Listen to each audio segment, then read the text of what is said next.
सुधा समाधान।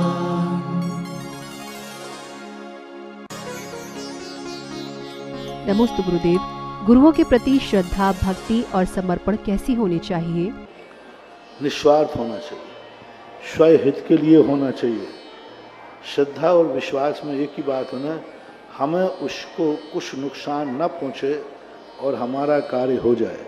दूसरा, उन्होंने जो गुण प्राप्त किए हैं उन गुणों को देख करके हमारे मन में आह्लाद भाव आता है और उन गुणों को अपने अंदर प्रकट करने का भाव आए, उसको श्रद्धा वास्तव। नमोस्तु गुरुदेव।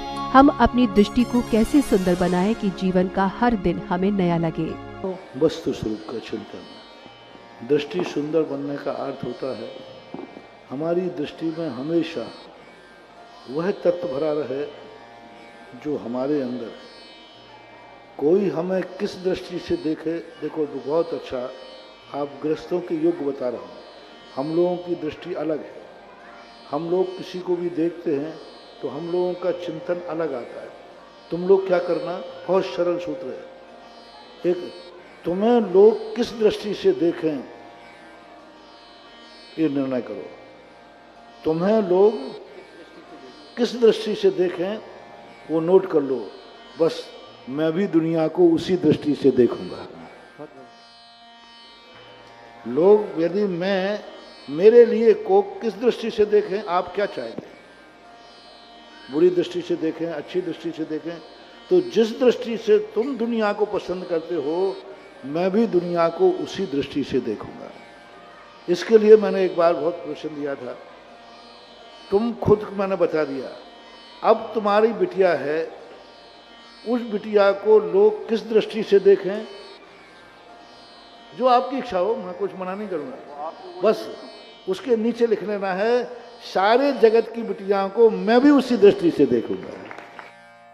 मेरी बहन है तो दुनिया मेरी बहन को किस दृष्टि से देखे, मैं भी दुनिया की बहनों को, तुम्हारी श्रीमती है, लोग किस दृष्टि से देखें, तुम्हारी पत्नी को, तुम्हारी इच्छा क्या है, मेरी पत्नी को लोग किस दृष्टि से देखें। जो आप करोगे, मैं कुछ नहीं बोल रहा हूं, उसके नीचे लिखना है, मैं जगत की स्त्रियों को मैं भी उसी दृष्टि से देखूंगा। बस यह है अपनी दृष्टि को बहुत अच्छी बनाने का लक्षण। नमोस्तु गुरुदेव। भोग भूमि के जीव धर्म नहीं करते हैं, फिर भी उनके परिणाम संकलेशित नहीं होते हैं, जबकि देव गति के जीव धर्म करते हैं, फिर भी उनके परिणाम संकलेशित हो जाते हैं। तो इन दोनों में से कौन सा जीव उत्कृष्ट है? भोग भूमि के जीव इतने संतोषप्रद रहते हैं कि उनके भाव कभी आकुलतामय नहीं होते, इसलिए वे स्वर्ग जाते हैं। स्वर्गों के देवों में क्या अति संकलेश होता है।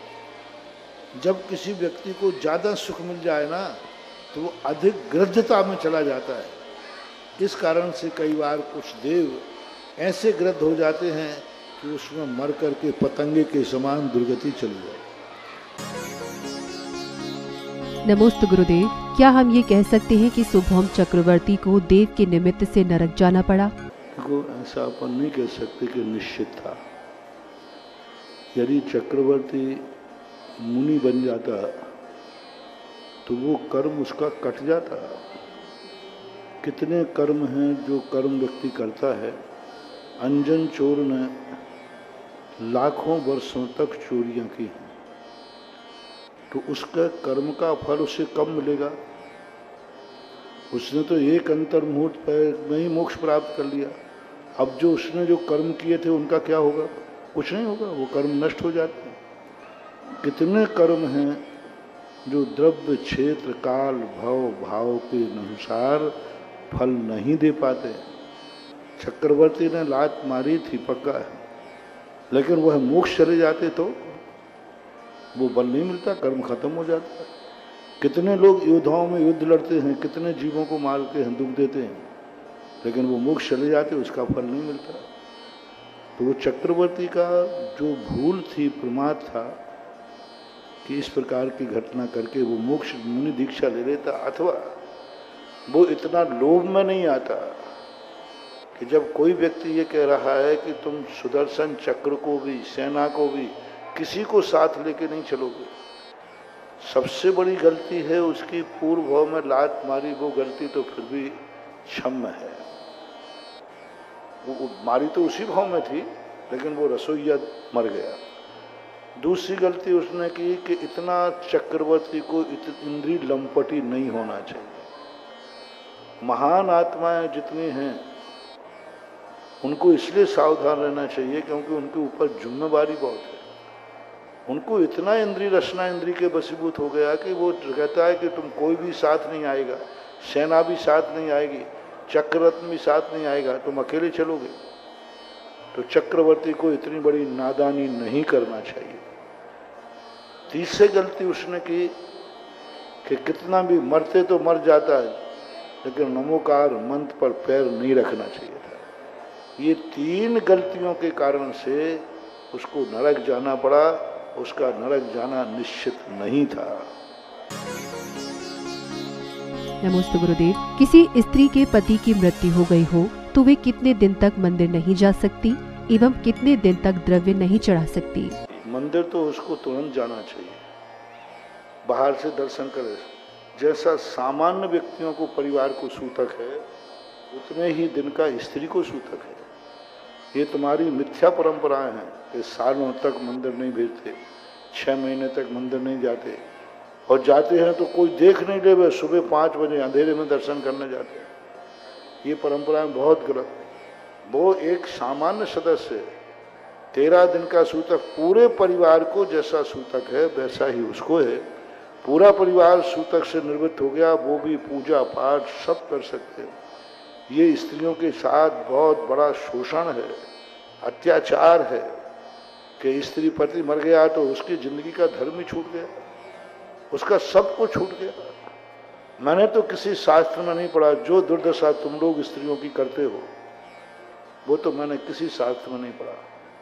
कहीं नहीं लिखा कि पति के मरने के बाद स्त्री 6-6 महीने रोती रहे, उसका सब कुछ छीन लेते हो, उसका रहन सहन, ओढ़ना बैठना पहनना सब खत्म कर देते हो। और स्त्री मर जाए तो पुरुष ज्यों का त्यों हीरो बना रहता है, ज्यों का त्यों हीरो बना रहता है। कोई पुरुष का कोई संकेत नहीं है कि ये विधुर है। अरे पुरुष को भी कोई संकेत होना चाहिए कि कोई पट्टी वाला पजामा पहने समझना विधुर है, कोई पट्टी वाली शर्ट कोई कुछ तो संकेत दो कि भाई ये विधुर है। सारे कानून स्त्रियों को, शास्त्रों में तो मैंने कोई ऐसा कानून नहीं पढ़ा, विधान नहीं पढ़ा जहां कोई विधुर का, विधवा का कोई ऐसा संकेत मिलता हो। कुछ चीजों में आता है कि हाँ, कुछ जो सुहाग की चीजें होती थी उनको वह जरूर, जो शादी विवाह का संकेत देने वाले चिन्ह हैं उन चिन्हों के जरूर वो चिन्हों से रहित है। ऐसा पद्म पुराण के अंतर्गत जब रावण का मरण हुआ तो उस समय कुछ स्त्रियों के प्रसंग आए, पर ऐसा नहीं आया जैसा आप लोग कहते हो कि इतने दिन तक मंदिर नहीं जाना और उसको ये सफेद साइडिका का उल्लेख एक महापुराण में देवी का, ललितांग नाम की जो देवी, जिनकी देवी थी, उसकी आयु 6 महीने थी। शुक्ल वस्त्र धारण करके उन्होंने 6 महीने मंदिर में व्यतीत किए। लेकिन आज जो परंपराएं हैं, खैर आज तो परंपराएं बहुत कुछ अब लोग मानते नहीं, पहले कुछ ज़्यादा आती थी। मंदिर बराबर सूतक हटते ही समस्त कार्यों करने के लिए वह पूरा, कोई बाधा नहीं, आहार भी दे सकती है, पूजन भी कर सकती है, कोई पाबंदी नहीं। नमोस्तु गुरुदेव। शांति विधान के प्रथम विलय में अष्ट प्रातिहार्य के अर्घ्य चढ़ाते समय 2 लाइनें बार बार आती हैं, उनका क्या अर्थ है? शांति विधान के अंतर्गत 8 अक्षर लिए गए हैं। हा, भा, मा, रा, घा, जा, सा और खा, ये बीज युक्त अक्षर हैं। ये 8 अक्षर वस्तुतः शांति कर्म को नाश के हैं। शांति विधान का सबसे बड़ा रूप है 2, अनिष्ट का निवारण, जो अनिष्ट है उनके निवारण के लिए। और ये 8 बीजाक्षर देखो, ये सारे के सारे बीजाक्षर अनिष्ट के निवारक हैं। अब इनमें से 2 बीजाक्षरों को छोड़ करके 3 बीजाक्षर शांति धारा में आते हैं, बाकी हा, भा, रा, घा, खा ये नहीं आते, क्योंकि शांति धारा के अंतर्गत अलग है, जल का संयोग है। जब जल का संयोग हो जाता है तो ये बीजाक्षर बहुत नकारात्मक कार्य कर दे। अग्नि और जल का वैर है, शांति धारा में, पूरी शांति धारा में रा बीजाक्षर का प्रयोग नहीं है, क्योंकि वहाँ पानी है। पानी और अग्नि का वैर होता है, विद्रोह होता है, इसलिए पूरी शांति धारा में कहीं भी रा अक्षर का स्वतंत्र रूप से कहीं भी प्रयोग नहीं किया गया।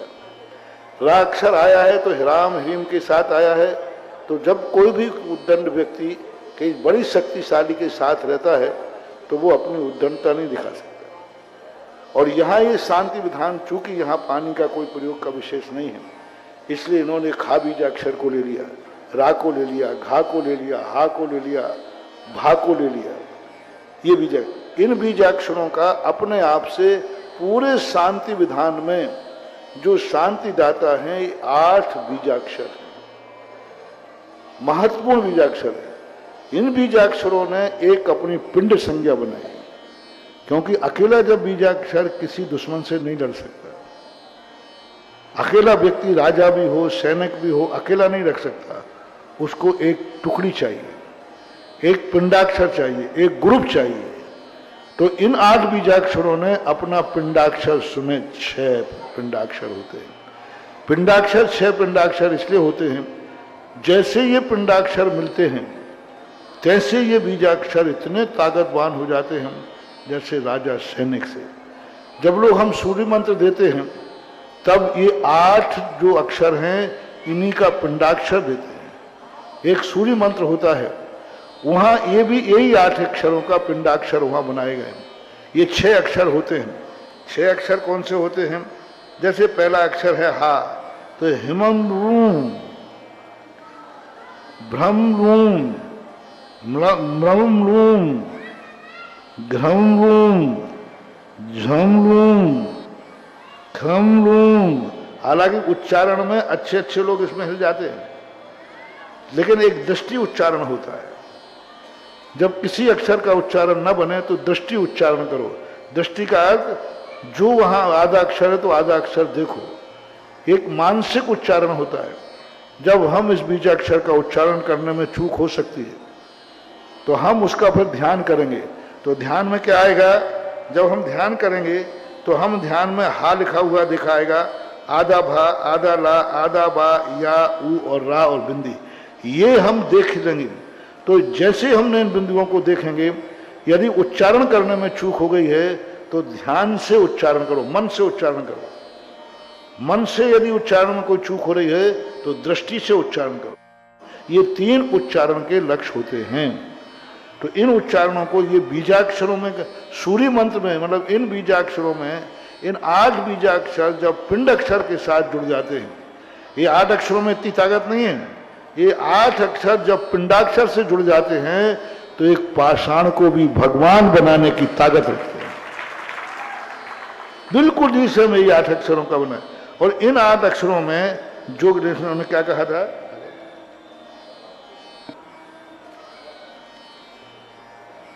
स्वय वर्गों से प्राप्त सदा पिंडाक्षर।